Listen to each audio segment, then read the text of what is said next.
এক দম্পতির বিয়ের অনেক বছর হয়ে গিয়েছিল। স্বামী ছিল অন্ধ, তবে বিয়ের সময় সে অন্ধ ছিল না। বিয়ের কয়েক বছর পর এক দুর্ঘটনায় সে তার দৃষ্টিশক্তি হারিয়ে ফেলে।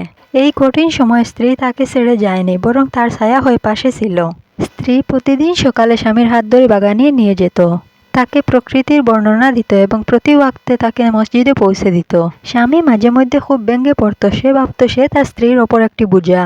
কিন্তু স্ত্রী সবসময় হাসি মুখে বলতো, আপনি আমার দুনিয়া দেখার চোখ, আপনার চোখের মাধ্যমেই তো আমি জান্নাত খুঁজি। একদিন স্ত্রী খুব অসুস্থ হয়ে পড়ল। যখন সে বুঝতে পারল তার সময় গনিয়ে এসেছে, সে স্বামীকে একটি চিঠি লিখে চলে গেল। স্ত্রীর ইন্তেকালের পর স্বামী যখন খুব ব্যঙ্গে পড়ল, তার এক বন্ধু তাকে চিঠিটি পড়ে শোনালো।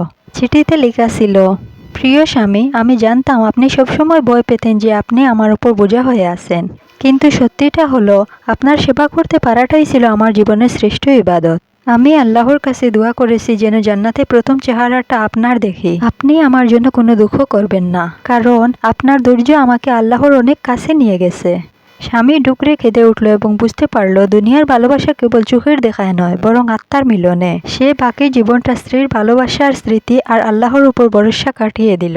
গল্পের মূল শিক্ষা, স্বামী স্ত্রীর ভালোবাসা কেবল বাহ্যিক সৌন্দর্যের উপর নির্ভর করে না, এটি একে অপরের প্রতি আত্মিক উৎসর্গ।